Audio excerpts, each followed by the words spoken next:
लिए हम लोग क्वेश्चन बनाते हैं। इससे पहले हम लोग इसके थ्योरी को जान लिए, तो उस पर ही कुछ क्वेश्चन है और क्वेश्चन इंपॉर्टेंट है। नेट बेसिस पे भी ऐसे क्वेश्चन पूछे जाते हैं और बहुत सारे प्रॉपर्टी पे ये क्वेश्चन बनेगा। तो सबसे पहला क्वेश्चन क्या बोला, E24, find the polar form of Z1 and Z2 where Z1 equals to -6 and Z2 equals to 1 plus 5 and hence obtained Z1 into Z2 का modulus value and argument of Z1, principal argument of Z1 and Z2।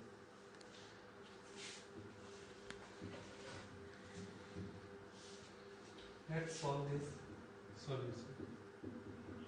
सबसे पहले हम लोग जानते हैं, we know that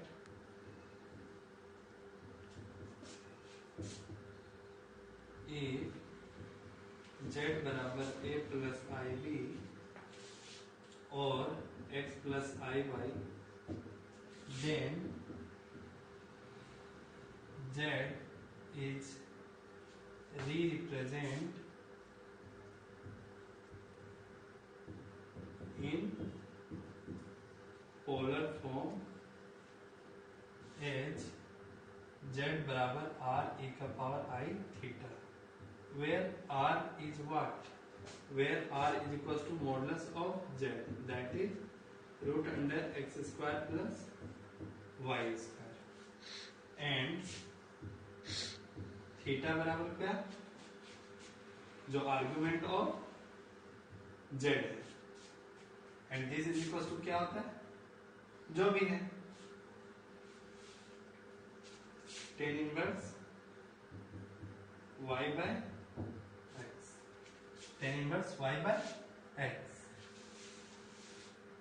It is also differ for some cases.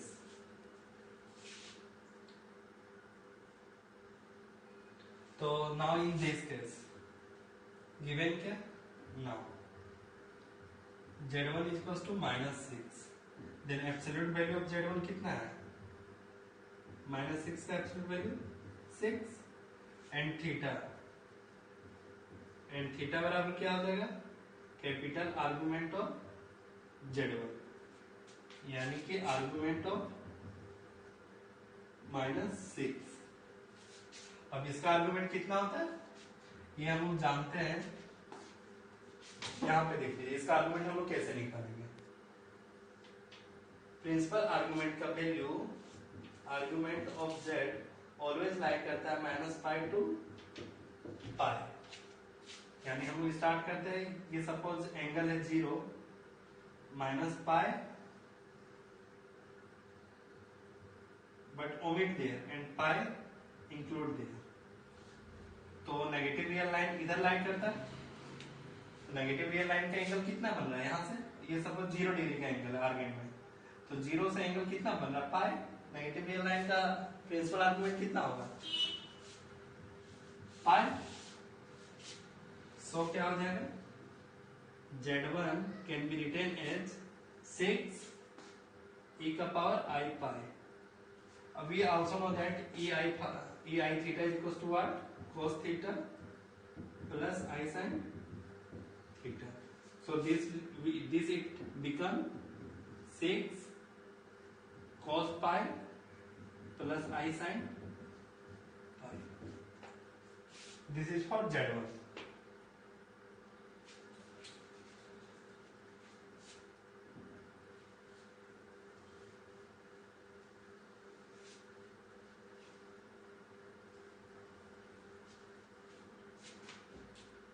Also Z2 बराबर क्या है, 1 प्लस I। तो सबसे पहले इसका मॉडल्स वैल्यू निकालो फटाक से, कितना हो जाएगा, रूट अंडर 1 का स्क्वायर प्लस 1 का स्क्वायर, क्या हो जाएगा, root under 2, and argument of Z2 कितना हो जाएगा, यानी argument of 1 plus I is equals to tan inverse, अगर ये सपोज x इस फॉर्म में है, x y में, तो क्या हो जाएगा, tan inverse y by x, तो tan इनवर्स 1/1, यानी कि tan इनवर्स 1 यानी कि पाई बाय 4। सो क्या हो गया Z2 √2 e का power I pi by 4 that is √2 cos pi by 4 plus I sin pi by 4।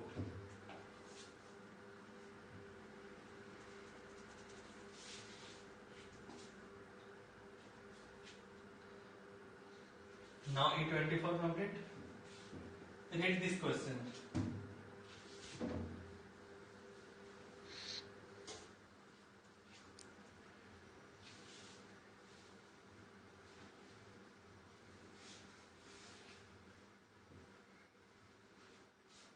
क्या बोल रहा है knowing the polar form of Z1 and Z2 of which are complex number Z2 not equals to 0 तो obtain the polar form of Z1 and Z2। अगर हम लोग polar form Z1 और Z2 को जानते हैं तो Z1 by Z2 का पोलर फॉर्म ऑब्टेन करने के लिए बोल रहा है। वैसे हम लोग को सिंपली पता है किसी भी नंबर का ये भी कोई नंबर होगा Z, ये भी कोई नंबर क्या होगा Z, और ये भी कैसे लिखा जाएगा R के पावर I थीटा, इसका पोलर फॉर्म में लिखा जाएगा।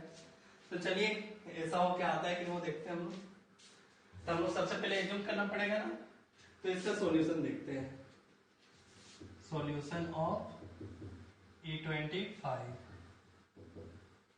मान लो सपोज कर लो लेट Z1 बराबर R1 EI theta 1 where theta 1 is argument of Z1 and let Z2 बराबर R2 EI theta 2 where theta 2 is argument of Z2। तो नाउ Z1 by Z2 क्या हो जाएगा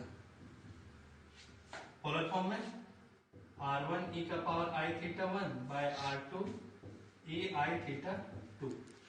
तो अलग अलग कर दो R1 बाय R2 e का power I theta 1 into e का पावर I माइनस थीटा 2 यानी कि R1 by R2 E I common निकाल दो theta 1 minus theta 2 that is R बराबर E I theta where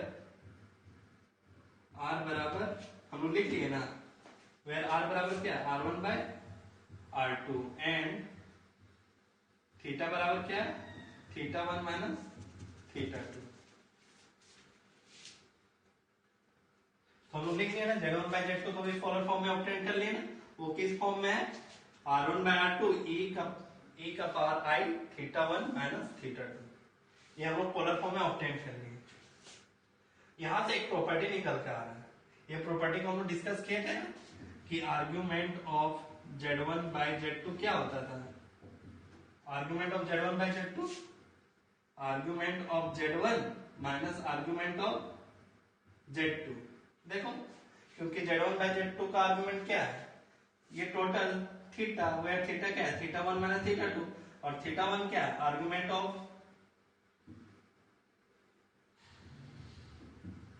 theta 1 क्या है argument of Z1 and theta 2 क्या है argument of Z2।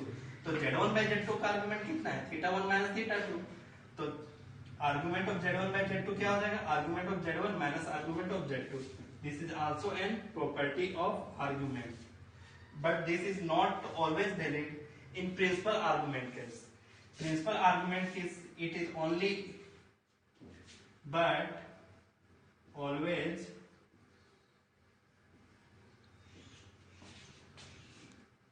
in principal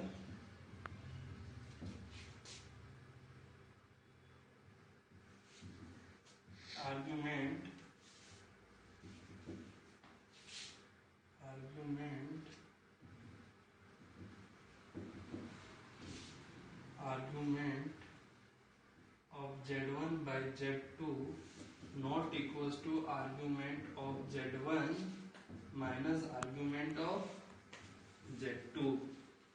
This is always not possible. Let's we see an example and prove that property also. Now we come to solving in this property. वैसे हम लोग का answer यहाँ कितना है इससे प्रीवियस वाला क्वेश्चन का। तो हम लोग देखते हैं कि ये ऑलवेज पॉसिबल क्यों नहीं है। Argument of Z1 by Z2 is not equal to argument of Z1 and, तो हम लोग इसके लिए कुछ कॉम्प्लेक्स नंबर, अभी हम लोग एक चीज जस्ट जाने थे ना कि argument of Z, principal argument of Z always कहां से कहां जाया करता है, माइनस पाई टू पाई। तो चलो हम लोग Z1 और Z2 को कुछ ऐसा चूज करते हैं जो उसका वैल्यू क्या हो जाए, ये दोनों के इंटरवल के बीच लाइन ना करे ना। तो let an example, counter example दे रहे हैं हाँ इसके केस के लिए कि अगर ये इक्वल होता है तो वो ऑलवेज ट्रू नहीं है। तो let see an counter example, counter example let Z1 बराबर व्हाट, लेट Z1 बराबर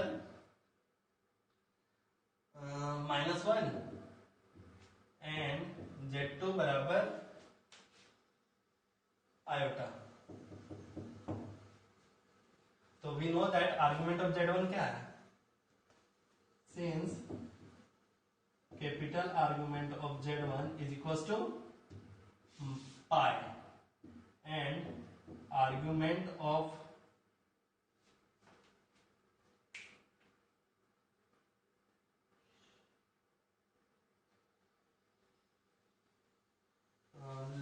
sorry we take Z2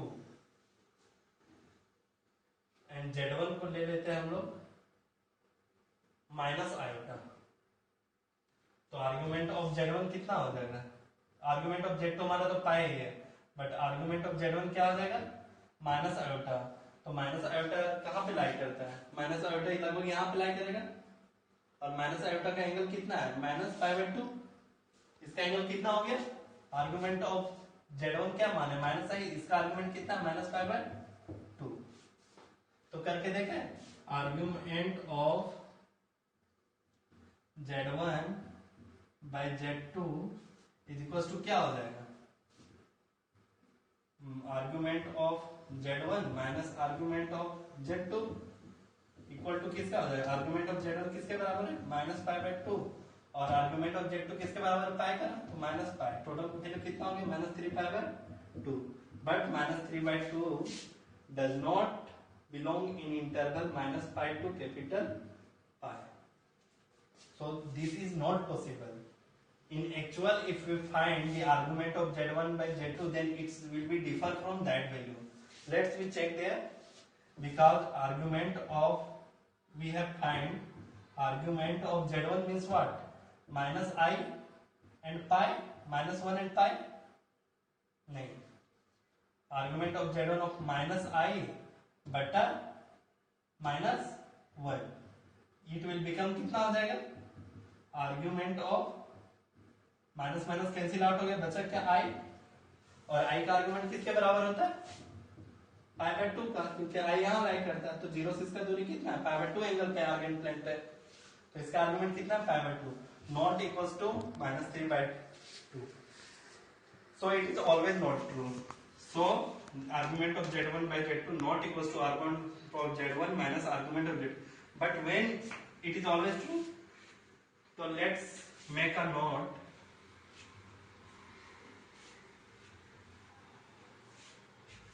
Now note argument of Z1 by Z2 is equals to argument of Z1 minus argument of Z2 if and only if argument of Z1 minus argument of Z2 lie between -π and π, then that property is always true. Okay, let's clear. Now we come to question number 826. That question.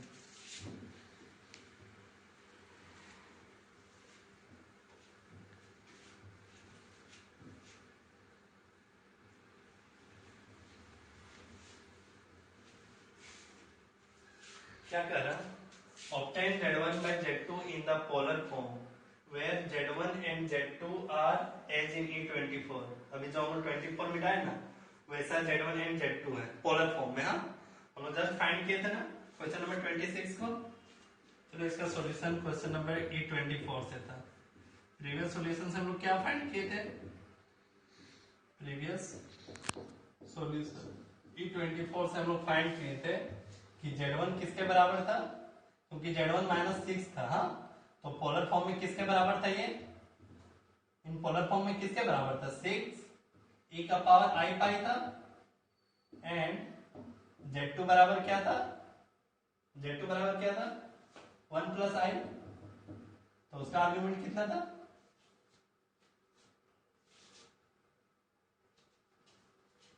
हम लोग E24 का पूरा question नहीं बनाया अभी तक ना। E24 में कुछ क्वेश्चन था, उसको अच्छा हम लोग करते हैं। E24 का कुछ क्वेश्चन छूटा हुआ है।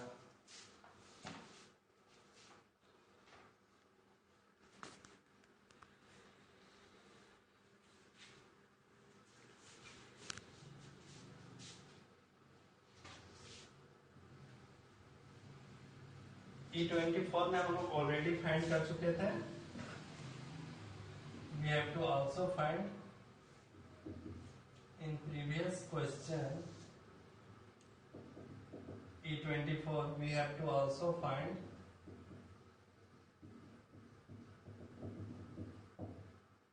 modulus value of Z1 Z2 and capital argument of Z1 into argument of Z2। तो Z1 हमारा क्या था? क्योंकि हम लोग जानते हैं Z1 बाई Z2 का मॉडुलस वैल्यू किसके बराबर होता है? Z1 इंटू Z2 के बराबर। इसका आर्गुमेंट कितना आया था? 6। और इसका आर्गुमेंट कितना आया था? क्योंकि Z1 बराबर हमारा क्या था? -6 एंड Z2 बराबर क्या था? 1 प्लस I। तो इसका मॉडुलस कितना आया था? √2 आया था। 6√2 सिंपल है। But argument of Z1 Z2 क्या हो जाएगा? ये निकालना थोड़ा टफ हो जाएगा।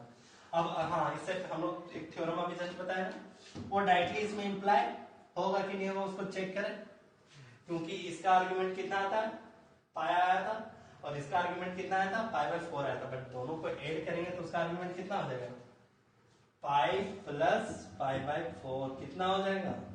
5π/4 which is not lie in interval -π to π enclose. तो हम लोग डायरेक्टली इसको अलग करके नहीं लिख सकते कि क्यों ना हम लोग इसको अप्लाई कर देते हैं argument of Z1 into argument of plus argument of minus argument of. और इस केस में हम लोग नहीं किया, बट्टा वाला केस में काम किया। तो फिर भी इसका आर्गुमेंट का वैल्यू अगर जनरल प्रॉपर्टी से जाए, argument of Z1 plus Z2 होता है। थोड़ा सा इसके पहले कुछ जान लेते हैं कि capital argument of Z1 into Z2 बराबर होता है small argument of Z1 Z2 argument of Z1 plus argument of Z2 होता है। कैसे होता है? चलिए इसको प्रूफ करते हैं। प्रूफ, लेट Z1 बराबर R1 EI theta 1 and Z2 बराबर R2 EI थीटा 2। तो Z1 इंटू Z2 क्या हो जाएगा? R1 इंटू R2 हो जाएगा, इंटू e का power I theta 1 plus theta 2 हो जाएगा ना। तो आर्गुमेंट ऑफ Z1 Z2 क्या हो गया? जनरल आर्गुमेंट ऑफ Z1 और Z2 क्या हो गया? थीटा 1 प्लस थीटा 2, हाँ, plus 2n pi plus 2n पाई, यानी कि थीटा 1 प्लस 4n पाई कर दीजिए इसको, 2n pi plus theta 2 plus 2n पाई। तो ये किसके बराबर होता है? Argument of Z1। और ये किसके बराबर है? Argument of Z2। इसलिए ये जनरल प्रूफ है, ऑलवेज ट्रू है दो केस में। But this is also not true. इसका हो गया। बट ये ऑलवेज ट्रू नहीं है। इसका भी हम लोग काउंटर एग्जांपल देखेंगे। क्योंकि capital argument of Z, capital argument always like कहां करता है? -π to π के बीच लाइक करता। इस केस में ऑलवेज ट्रू नहीं होता है। This is always not true. Counter example दिखा है? काउंटर एग्जांपल, लेट बहुत अच्छा है। यहाँ पे हम लोग के सामने है, कोई मान लो लेट Z1 बराबर -6 एंड Z2 बराबर यही ले लो 1 प्लस आई। तो argument which imply argument of capital argument of Z1 कितना आया था? कैपिटल आर्गुमेंट ऑफ Z1 कितना है? पाई है। और इसका आर्गुमेंट कितना है? Argument of Z2 pi by 4 है ना? हाँ पाई बाय 4 है। तो argument of Z1 into Z2 क्या हो जाता है? Argument of Z1 plus argument of Z2। But इस केस में देखो तो कितना हो जाएगा? Argument pi plus pi by 4 which means 5 pi by 4 which is not belong in minus pi to pi. यानी कभी भी प्रिंसिपल आर्गुमेंट इस इंटरवल से ज्यादा नहीं हो सकता। तो ये हम लोग डायरेक्टली अप्लाई नहीं कर सकते थे। ये ऑलवेज ट्रू नहीं है, ये ऑलवेज ट्रू नहीं है। बट ये ट्रू कब है?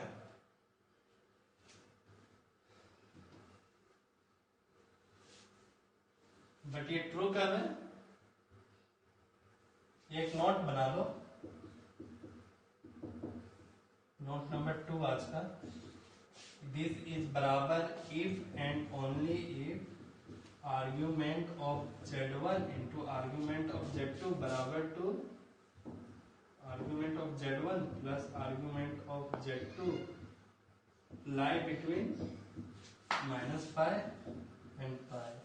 तो हम लोग इसके केस में इस E24 में जो हम लोग को फाइंड करना था, ये फाइंड जो करना था हम लोग को argument of capital argument of Z1 Z2 directly हम लोग प्रॉपर्टी से फाइंड नहीं कर पाएंगे क्योंकि उसका एंगल इस इंटरवल के बीच लाई नहीं कर रहा। तो चलो फाइंड करते हैं। इनडायरेक्ट में से तो ऑलवेज हम लोग फाइंड कर सकते हैं। तो चलो आर्ग्यूमेंट ऑफ किसका निकालने बोला है? Z1 इंटू Z2 निकालने बोला है ना। तो आर्ग्यूमेंट ऑफ Z1 कितना है? -6 और Z2 कितना है? 1 प्लस आई। तो क्या हो गया? आर्गुमेंट किसका निकालने बोल रहा है हम लोग को? -6 माइनस आई, यानी ये थर्ड प्लेन में लाई कर रहा है। ये कहाँ लाई कर रहे होगा? लगभग वैल्यू लगभग यहाँ पे लाई कर रहा होगा। -6 आई यहाँ लाई कर रहा होगा। तो यहाँ पे इसका आर्गुमेंट किसके बराबर होता है? हम लोग जानते हैं कि आर्गुमेंट इसमें किसके बराबर होता है? Minus pi plus 10 inverse y by x. y कितना है? -6 और x कितना है? -6, यानी कि माइनस पाई प्लस 10 इनवर्स कितना हो गया? -6/6 -1 हो गया 10 इनवर्स 1। और 10 इनवर्स किसका वैल्यू होता है? प्लस पाई बाय 4 और टोटल जाके कितना हो जाएगा? -3 पाई बाय 4। तो इसका आर्गुमेंट कितना निकला? ये निकला। हम लोग इनडायरेक्ट वैसे निकाल सकते हैं बट प्रॉपर्टी कोई को क्वेश्चन के लिए इजी होगा, बट जब वो इंटरवल के बीच लाई करेगा तब। अब now we come to E26।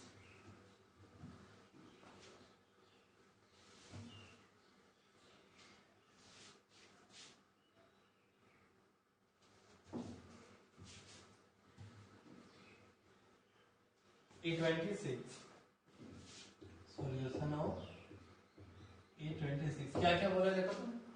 सबसे पहले obtain Z by Z2 in the polar form where Z1 and Z2। चलो हम लोग पहले Z1 और Z2 फाइंड करने वाला है। तो गिवन क्या था? Z1 बराबर एक्सरसाइज 24 में Z1 बराबर -6 एंड Z2 बराबर क्या था? 1 प्लस आई। पोलर फॉर्म में कैसा था? इन पोलर फॉर्म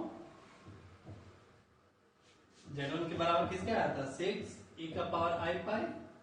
और इसका कितना आ जाएगा इन पोलर फॉर्म? काम कर चुके हैं हम लोग। Z2 बराबर √2 e का पावर i पाई बाय 4। तो सिंपल है, Z1 by Z2 polar form में कैसा होगा बताओ? 6 बाय √2 होगा ना। उस पर e का पावर i, दोनों का आर्गुमेंट भी निकाले थे ना अभी जस्ट। कितना आया था? -3 पाई बाय 4 आया था। नहीं, कितना आया था? जो भी बोलो, पाई माइनस पाई बाय 4 कितना हो जाएगा? 6 बाय √2। 6 यानी 2 3 6, 2√3 आ जाएगा, 3√2। और यहाँ टोटल एंगल कितना हो जाएगा? 3 पाई बाय 4। ये होगा ना। क्योंकि इसका आर्गुमेंट है पाई, इसका आर्गुमेंट पाई था और इसका आर्गुमेंट पाई बाय 4 था। नीचे डिवाइड होकर ऊपर चला गया तो माइनस में हो गया, सब्ट्रैक्ट कर दिया, कितना हो गया 3 पाई बाय 4 हो गया। ये हम लोग पोलर फॉर्म में लिख लिए। सबसे पहले ये ऑब्टेन कर लिए। सो Z1 by Z2 in polar form किसके बराबर हो जाएगा 3√2 e का power I 3 pi by 4। Now we have to also represent करना है Z1, Z2, Z2 बार 1 by Z2 and Z1 by Z2 in Argand diagram. Argand diagram क्या होता है? हम लोग सिंपल डायग्राम तो पढ़े हैं। सिंपल डायग्राम में x होता है, y होता है, कार्टेशियन डायग्राम जिसको बोलते हैं, उसको हम लोग पढ़े हुए हैं। बट आर्गन डायग्राम क्या होता है? ये हमारा रेडियस होता है। ये क्या बतलाता है? रेडियस बतलाता है। ये 0 इस पॉइंट पे, ये एंगल बताता है। हम लोग तो जानते हैं ना एंगल कितना होता है। यहाँ पे एंगल कितना है? अभी कोई भी लाइन इसी के यहाँ पे देखिए, कोई लाइन इसका एंगल कितना होगा? पाई बाय 4 होगा ना इसका एंगल। इसका एंगल कितना है? Pi by 2। इसका एंगल कितना होगा? अगर यहां से एंगल हम लोग डिफाइन कर रहे हैं, ये है हमारा पाई बाय 4, ये हमारा पाई बाय 2, ये हमारा एंगल कितना है? इसमें बस कितना ऐड करेंगे? पाई बाय 4 ऐड करेंगे ना पाई बाय 2 में, तो ऐड करो, कितना हो जाएगा? नीचे 4, 3 पाई बाय 4 हो जाएगा। इसका एंगल कितना है? पाई। ये होता है। और क्या एंगल जाता है? अब उल्टा डायरेक्शन में चलते हैं हम। हाँ, इधर क्या आता है? ये सपोज माइनस पाई बाय 4, ये कितना हो जाता है? माइनस पाई बाय 2, और ये कितना हो जाएगा? माइनस माइनस दोनों ऐड करेंगे, कितना हो जाएगा? Minus 3 pi by 4।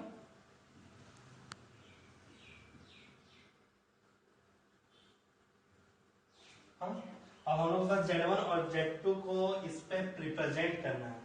ये हम लोग रेडियस मान लेते, चलो। हाँ, इसका रेडियस कितना था? 1 ये हम लोग कर दिए, ये 2 है, ये 3 है, ये 4 है, ये 5 है, ये 6 है, ये 7 है। ये सब रेडियस है हमारा। 1 2 3 4 5 6 7। उसी तरह यहाँ पे होगा 1 2 3 4 5 6 7 1 2 3 4 5 6 7 1 2 3 4 5 6 7 1 2 3 4 5 6 7 1 2 3 4 5 6 7 1 2 3 4 5 6 7 1 2 3 4 5 6 7। ये सब सारे, ये 1 2 3 4 5 6 7। तो यहाँ पे देखो Z1 को हम लोग अगर रिप्रेजेंट करना है, ये कौन सा प्लेन है? Argon diagram. आर्गन डायग्राम देखो, तो ये पॉइंट कितना है? इसका रेडियस कितना है? 6 है ना Z1 का। तो रेडियस और एंगल देखो, एंगल पाई कहां बनाएगा? सबसे पहले पाई देखो तो एंगल यहां बनाएगा ना। और पाई में कितना रेडियस बोल रहा है? 6 रेडियस बोल रहा है ना। तो ये कितना? 1 2 3 4 5 6। तो ये पॉइंट यहां लाई करेगा ना, क्योंकि एंगल उसका कितना है? पाई है, और रेडियस कितना है? 6 है। तो यहाँ पे कौन सा पॉइंट लाई करेगा? Z1। आर्गन डायग्राम में Z1 कहां लाई करेगा? यहां लाई करेगा। अब Z2 क्या बोल रहा है? इसका रेडियस कितना है? √2 ना, और एंगल कितना है? पाई बाय 4 है। देखो तो एंगल पाई बाय 4 कौन बता रहा था? ये बता रहा था। बट इसका रेडियस कितना है? √2, और √2 का वैल्यू कितना होता है? लगभग 1.1 कितना होता है? √2 का वैल्यू कितना होता है? 1.414। तो लगभग कहां पे लाई करेगा? यहां लाई करेगा ना, एंगल पाई बाय 4 पे ही। यहां पे क्या लाई किया? Z2 लाई किया। यहां पे Z2 लाई किया, यहां पे Z2 है। अब क्या निकालने वाला? किसका? आर्ग्यूमेंट ऑफ Z2 बार। देखो तो Z2 क्या था हमारा? 1 माइनस आई था ना।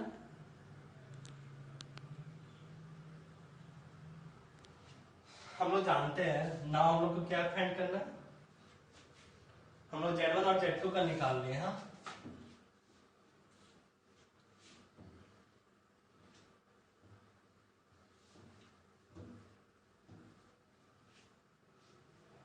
Z2 भी लाइक कर दिया। अब हम लोग पहले जानते हैं कि Z2 बार क्या होता है।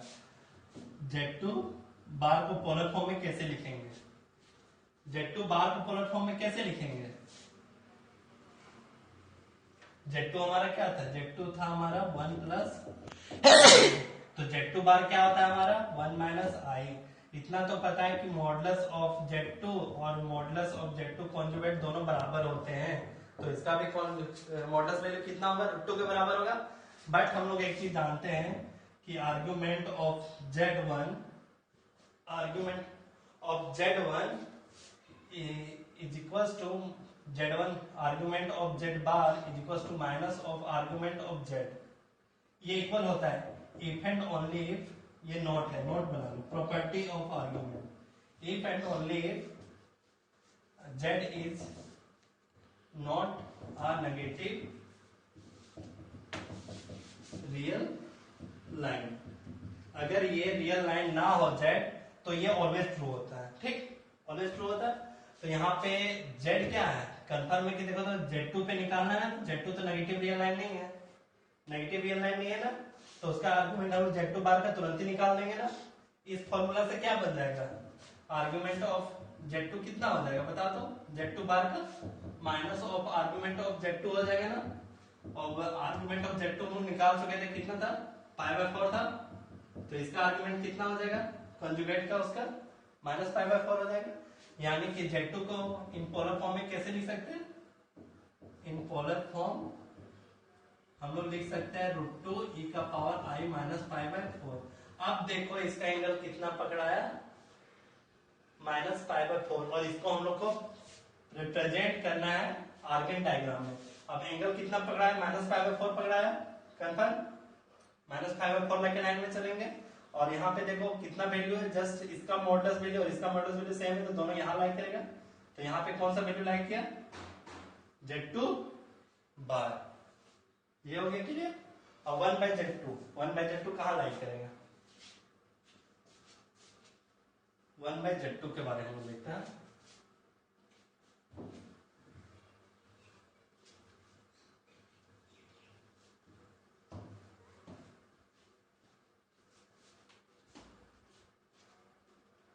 किसको देखना है?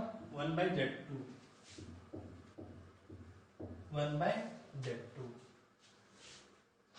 तो इसका आर्गुमेंट कितना? पहले इसका मॉडुलस वैल्यू निकालेंगे ना 1/Z2 का। सबसे पहले इसको पोलर फॉर्म में भी तो लिखना है, तो 1/Z2 को पोलर फॉर्म में कैसे लिखेंगे? 1/Z2 सिंपल सा लॉजिक है, क्योंकि Z2 क्या था हमारा? √2 e का पावर i π/4 था ना। तो इसका रेडियस कितना हो गया इस बार? 1/√2, बट आर्गुमेंट कितना है? अभी भी माइनस में है, यानी यही लाइक कर रहा है। कहाँ लाइक कर रहा है? इसी लाइन पे लाइक कर रहा है Z2, और रेडियस उसका कितना है? 1/√2, और 1/√2 सोच लो 1 से भी 0 के करीब होगा, लगभग यहाँ पे आएगा। ये अगर 1 है, ये 2 है, ये 3 है, ये 4 है, ये 0 है, तो रेडियस यहाँ पे है ना। तो यहाँ पे वो कौन सा वैल्यू लाइक करेगा? 1/Z2। एंगल कितना है? माइनस π/4 लाइक कर रहा है यहाँ पे। अब हम लोग कहाँ पे निकालेंगे? Z1/Z2। हम लोग Z1/Z2 निकाले थे ना, उसका कितना आया था उस केस में? Z1/Z2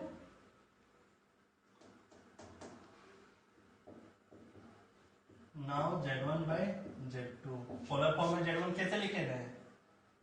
6 e का पावर 6/√2। टोटल हम लोग कितना आए थे? 3√2। हाँ बोलो, e का पावर i 3π/4 ना। हाँ 3π/4।